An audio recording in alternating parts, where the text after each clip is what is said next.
నమస్తే. ఇప్పుడు మీరు చూడబోతున్న వీడియో ఖచ్చితంగా మీకు ఉపయోగపడుతుంది, నచ్చుతుంది కూడా. మరి మీకు నచ్చిన విషయం నాకు తెలియాలి అంటే ఈ వీడియోని మీరు లైక్ చేయాలి, షేర్ చేయాలి, అలాగే మన ఛానల్‌ని సబ్స్క్రైబ్ చేయాలి. మీ సపోర్ట్‌ని నాకు అందిస్తారు కదూ! ఓకే. ఇప్పుడు వీడియోని స్టార్ట్ చేద్దాం. నమస్తే. Welcome to our channel. నేను పద్మిని. ప్రస్తుతంతో పాటు ప్రముఖ ఆధ్యాత్మికవేత్త, ప్రముఖ న్యూమరాలజిస్ట్ లక్ష్మీ నరసింహస్వామి ఉపాసకురాలు శ్రీమతి స్రవంతి గారు మనతో పాటు ఉన్నారు. మాట్లాడదాం. నమస్తే అక్క. నమస్తే పద్మిని. అక్క ఒకరు కమెంట్ లో అడిగారక్క, ఫీజు కట్టాలి మా పాపకి, కానీ కొంత ఇబ్బందిగా ఉంది, కట్టేటటువంటి పరిస్థితి. ఆ, నాకు అది చెప్పడం కూడా బాధ బాధ అనిపిస్తుంది. అనిపిస్తుంది చాలా. అవన్నీ అనుభవించేసాం. అవునా? అసలు కష్టం కదా, అలా పిల్లలకి ఫీజు కట్టాలి, అగమ్య గోచరమైనటువంటి పరిస్థితి ఎవరికి ఉండకూడదు. ఎందుకంటే అహర్నిశలు శ్రమిస్తుంటారు తల్లిదండ్రులు పిల్లల కోసమే. చిన్నప్పటి రోజులన్నీ గుర్తొస్తున్నాయి, మా అమ్మ ఎంత కష్టపడి పాపం తీసుకొచ్చిందని. చెప్పండి అక్క, దీనికి ఏంటి రెమెడీ? ఫస్ట్ ఇప్పుడైతే మాత్రం స్విచ్ వాడు ఇచ్చేస్తా, కానీ అడగకపోయినా సలహా ఇస్తున్నానని మాత్రం అనుకోవద్దు చూసేవాళ్ళు. మీకు ఎంత ఆదాయం వస్తుందో దానిలో నుంచి పక్కకి ముందు పిల్లల ఫీజు అనేది పక్కకు పెట్టేసుకోవడం ముందు నుంచి ముందు నుంచి. అంటే ఎప్పటి నుంచి మొదలు పెట్టమంటారు? ఇప్పుడు ఫర్ ఎగ్జాంపుల్ జూన్ లో మీరు స్టార్ట్ చేయాలి. మనం ఈ ఫిబ్రవరిలోనే ఒక 1000 రూపాయలు పక్కకు పెట్టేసుకుంటూ వెళ్ళిపోవాలి ఒక్కొక్కళ్ళకి. ఎందుకంటే ఈ 4 నెలలు అయితే కనీసం బుక్స్ కన్నా వెళ్ళిపోతాయి వాళ్ళకి ముందు. అవునా? రెండోది ఏంటంటే స్కూల్ వాళ్ళని రిక్వెస్ట్ చేసుకునైనా ప్రతి నెల కట్టేస్తాము అని చెప్పుకోవడం. 3 నెలలకు ఒకసారి క్వార్టర్లీ కదా, పక్కకు పెట్టుకోవడం. మైత్రి స్కూల్, ఆదిత్రి స్కూల్ వాళ్ళైతే ఒప్పేసుకుంటారు, వాళ్ళకేం ప్రాబ్లం లేదు, మీరు కట్టేసేయండి అని అంటారు. అలా ఒప్పుకోకపోతే ఒక బ్యాంక్ అకౌంట్ సెపరేట్ గా దాయడం కోసమే ఓపెన్ చేసుకొని దానిలో వేసుకోవడం, స్ట్రిక్ట్ గా అస్సలు తీయకుండా ఉండడం అనేది చాలా ఇంపార్టెంట్. అనుకోకుండా ఏదైనా ఖర్చు వచ్చింది, ఇప్పుడు సడన్ గా ఏదైనా హాస్పిటల్కి వెళ్ళాల్సి వచ్చింది, దానివల్ల ఫీజు తీయాల్సి వస్తుంది, అంతే కదా. అలాంటప్పుడు స్విచ్ వర్డ్స్ ఏమైనా కానీ ఎక్కడికన్నా మనం అప్పన్నా పుట్టాలి. మరి పిల్లలకి ఎలా కట్టకుండా ఎలా ఉంటాం? స్కూల్లో చాలా స్ట్రిక్ట్ గా ఉంటారు, కొన్ని స్కూల్స్లో అయితే ఎగ్జామ్ కూడా రాయనివ్వరు. అలాంటప్పుడు మీరు యూజ్ చేయాల్సిన switch word find count. Find count అనుకుంటే ఎటువంటి పరిస్థితుల్లోనూ ఎవరో ఒకళ్ళైనా సరే మేము సహాయం చేస్తాం, ఈసారి కట్టు, మాకు ఎప్పుడు ఇస్తావో చెప్పు అని అంటారు కనీసం. ఓకే, ఎటువంటి పరిస్థితుల్లోనూ డబ్బులు మాత్రం సర్దుబాటు అవుతాయి ఫీజుకి ఫైండ్ కౌంట్ అనుకుంటే.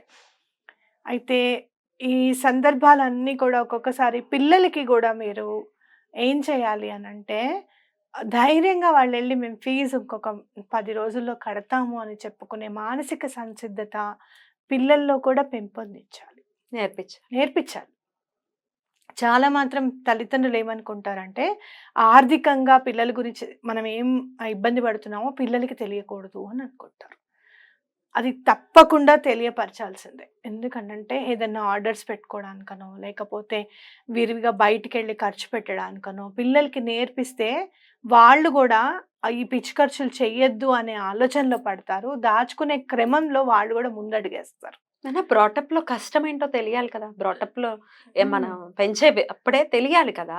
నేను ఈ 5-6 years బిఫోర్ ఎక్కడ కూడా మూవీస్ కి వెళ్ళలేని పరిస్థితి. ఎందుకనంటే నీకు తెలుసు కదా, మనప్పుడంటే హాయిగా మాకు దిల్షనర్లో 5 రూపీస్ ఉండేది టికెట్, బాల్కనీ టికెట్.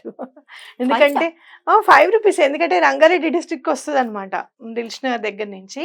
అప్పుడు రూల్ రంగారెడ్డి జిల్లాలో ఏమైనా ఉంటే 5 రూపీస్ హైయెస్ట్ టికెట్ అనమాట. అవును, అట్లా ఇప్పుడు అట్లా కాదు కదా పద్మిని. మంచినీళ్ళ బాటిల్ కూడా తీసుకెళ్ళలేని పరిస్థితి, అక్కడే కొనుక్కోవాలి. ఈ మాల్స్ ఇవన్నీ పెట్టే వరకల్లా మనం అనుకుంటున్నాం కానీ చాలా డెవలప్ అయిపోయింది అని, డబ్బు ఖర్చు అవ్వడానికి కూడా డెవలప్ అయింది అనిపిస్తుంది. అందులో ఎటువంటి సందేహం లేదు. వెళ్తే ఈయనకేంటి, ఎందుకు ఇక్కడ కొనుక్కుంటారు ఫుడ్, బయట కొనుక్కుంటే అదే పాప్కార్న్ 10 రూపాయలకి వస్తుంది, మీరు ఇక్కడ ఎందుకంటే పిల్లలు ఊరుకోరు, పిల్లలకి ఏదో తింటూ చూడాలని అనిపిస్తుంది. నేను ఈ గొడవంతా ఎందుకు అని చెప్పి పిల్లలకి చెప్పాను, మీరు ఏదైనా మూవీ చూడాలనుకుంటే ఇప్పుడు నెల రోజుల్లోనే వచ్చేస్తుంది. ఇప్పుడు ఇంకా ఓటీటీ కూడా కాకుండా అప్పుడు 4-5 years బిఫోర్ సంగతి చెప్తున్నా. మామూలుగా పండగలు అన్నప్పుడు కొత్త సినిమాలు వేసేసేవాళ్ళు, అప్పుడు చూడండి అని చెప్పి వాళ్ళకంటూ ఒకటి చెప్పాను. మీరు మూవీ చూడాలి కొత్త సినిమా అనుకున్నప్పుడల్లా 1000 రూపాయలు పక్కకు పెడతాను, మనం వెళ్తే ఎట్లాగూ 1000 ఖర్చు అవుతుంది కదా అని చెప్పి, అది స్లోగా ఇంట్లోనే చూడడం అనేది అలవాటు అయిపోయింది పిల్లలకి. బయటికి వెళ్ళాలి కరెక్టే. బయట తెలియాలి ఎలా ఉంటుంది ఏంటనేది తప్పకుండా తెలియాలి. బయట ప్రపంచం కూడా పిల్లలకి అలవాటు అవ్వాలి. కానీ వాళ్ళకి ఓహో! ఇలా ఖర్చు పెట్టుకోకూడదు, మనం దాచుకోవాలి అనేది నేర్పించింది నా పిల్లలకి. హాయిగా ఉంటుంది. నాకు అప్పటి నుంచి గొడవ లేదు. అమ్మ మూవీ వచ్చిందంటే ఇంకో 1000 ఇదిగో కిడ్డీ బ్యాంక్‌లో నేను వేసేస్తున్నా పక్కకి అని నా దగ్గరే పెట్టుకునేదాన్ని. అదే కొంచెం ఎక్కువ అమౌంట్ అవుతుంది కదా అప్పుడు అని చెప్పి. సో ఎంత అయ్యేది సంవత్సరానికి? సంవత్సరానికి ఒక్కొక్కసారి మరి జూనియర్ ఎన్టీఆర్ మూవీ అనో అదనో ఇదనో బానే అయ్యేది. ఓ 10,000. ఓహో! ఆ ఏం సినిమా, చేసేవారు ఆ ఈ డబ్బుల్ని? సినిమా. నేనేం చెప్పేదాన్నంటే నాన్నకి బర్త్‌డేకి ఏమైనా కొనివ్వాలి గిఫ్ట్. నాన్నకి ఏం కావాలో అది కొనివ్వు. అట్లానే చిన్నది అనుకుంటుంది కదా అక్కకి కొనివ్వాలి అని చెప్పి. అట్లాగే మా మ్యారేజ్ డేకి ఏమైనా వాళ్ళు కొనివ్వాలి. అందులో నుంచే డబ్బులు. హోటల్‌కి వెళ్ళి ఓకే. రెస్టారెంట్‌కి వెళ్ళి అందులో నుంచే ఖర్చు పెట్టుకోవడం. అట్లా అన్నమాట. బాగుంది ఐడియా. ఎందుకనంటే ఎక్కువ ఖర్చు పెట్టడం అనేది పిల్లలకి తగ్గించేయాలి. మన ఆర్థిక పరిస్థితి ఏమిటి? మనకి జీతం ఎంత వస్తోంది? మనం ఎంత ఖర్చు పెడుతున్నాం? ఎంత దాస్తున్నాం? అట్‌లీస్ట్ 5th క్లాస్ నుంచి పిల్లలకి నేర్పించాలి ఇప్పుడు. అది మ్యాండేటరీ చాలా. బడ్జెట్ వేయాలి పిల్లలు. మనకి ఎంత మిగులుతోంది? మా ఇంట్లో వేస్తారు. మా మైత్రి అడుగుతుంది. ఇది ఎక్కడి నుంచి? ఇది ఎక్కడి నుంచి వచ్చింది? ఇలా ఎలా ఖర్చు పెట్టుకుంటున్నాం? వాళ్ళకి తెలియాలి.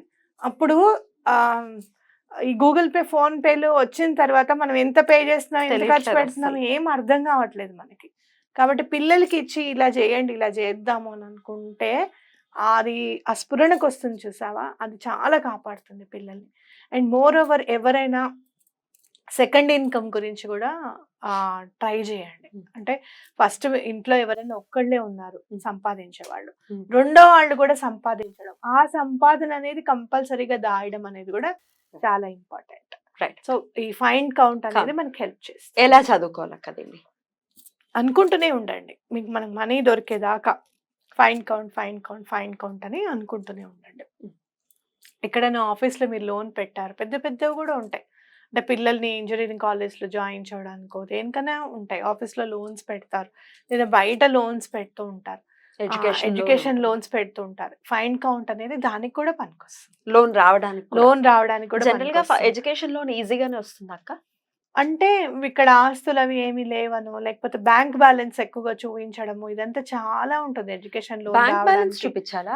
చూపించాలి ఎడ్యుకేషన్ అంటే లోన్. ఎట్లా క్లియర్ ఎక్కడన్నా ఇప్పుడు యుఎస్ వెళ్తున్నారు అనుకో, డబ్బు సంపాదించడానికి కాదు అని చెప్పి అక్కడ అమౌంట్ అనేది చూపించాలి. అది Correct, ఎడ్యుకేషనల్ లోన్. ఇక్కడ చదువుకునే వాళ్ళకి కూడా ఇక్కడ చేస్తారు చదువుకునే కదా. వాళ్ళకి ఈజీగానే ఈజీగానే వస్తుంది. వస్తుంది. ఎడ్యుకేషన్ లోన్ ఈజీగానే వస్తుంది. కొద్దిగా వెసులుబాటు ఉంటుంది కొంచెం కదా. వెసులుబాటు ఉంటుంది. కొన్ని చదువులు ఉంటాయి పద్మిని, ఆ చదువులకి ఇవ్వము అని అంటారు. ఏం చదువు?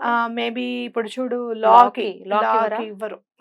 అంత తొందరగా ఎడ్యుకేషన్ లోన్ అది థర్డ్ శాంక్షన్ ఎస్టేట్ అవ్వదు. దానికి ఇవ్వరా? ఇదెక్కడ అన్యాయం? బ్యాంక్ వాళ్ళు కూడా ఆలోచిస్తారు ఇంకా పద్మిని రేపు పొద్దున ఇదే కేసు వస్తుందా మనం చదివించు. అలాంటి కొన్నిటికి ఇవ్వరు. డాక్టర్స్ కి ఇస్తారా? డాక్టర్స్ కి ఇస్తారు. డాక్టర్స్ కి ఇస్తారు. వాళ్ళు హయ్యర్ స్టడీస్ కి ఇస్తారు. బానే ఇస్తారు. ప్రాబ్లం ఏముండదు. Right. బ్యూటిఫుల్ అక్క. అలాగే ఈ స్విచ్ వర్డ్ తో పాటు ఏ దైవారాధన కూడా ఏదైనా ఒకటి చెప్పండి అక్క. దైవారాధన చెప్పాలి అంటే కనకదార స్తోత్రం. దాన్ని మించింది లేదు నిజంగా చెప్పాలి అని అంటే. చాలా సందర్భాల్లో నేను కనకదార స్తోత్రం, మహాలక్ష్మి అష్టకం చదువుకొని పిల్లల ఫీజు కట్టిన సందర్భాలు చాలా ఉన్నాయి. ఇట్లా ఒకసారి అయితే మీరు నమ్ముతారో నమ్మరో, నా దగ్గర లేదు అని అంటే మీరు నెక్స్ట్ ఇయర్ కట్టండి అని చెప్పి స్కూల్ వాళ్ళు కూడా పర్మిషన్ ఇచ్చిన సందర్భం కూడా ఉంది. 1 year ఆగారా? 1 year ఆగారు వాళ్ళు. ఎవరా మహానుభావులు? Slate the school. Amazing inspirational. వాళ్ళు కూడా 1 year ఆగారు. నెక్స్ట్ ఇయర్ కట్టించుకున్నారు. నెక్స్ట్ ఇయర్ ఒకటేసారి నేను కట్టడం జరిగింది. అట్లా సందర్భాలు ఉంటాయి. ప్రతి వ్యక్తి జీవితంలో ఒడిదుడుకులు అనేవి ఖచ్చితంగా ఉంటాయి. మాకే వచ్చింది అని అనుకోవద్దు. మాకు వచ్చింది, మన కర్మ అనుభవించాలి. ఆ టైంకి మనకు వచ్చింది. కానీ ఎలా మనం దాన్ని అధిగమించాము అనేది చాలా ఇంపార్టెంట్. ఇప్పుడు బ్రతకడానికి చాలా దారులు ఉన్నాయి పద్మిని, ఇది వరకు లేవు.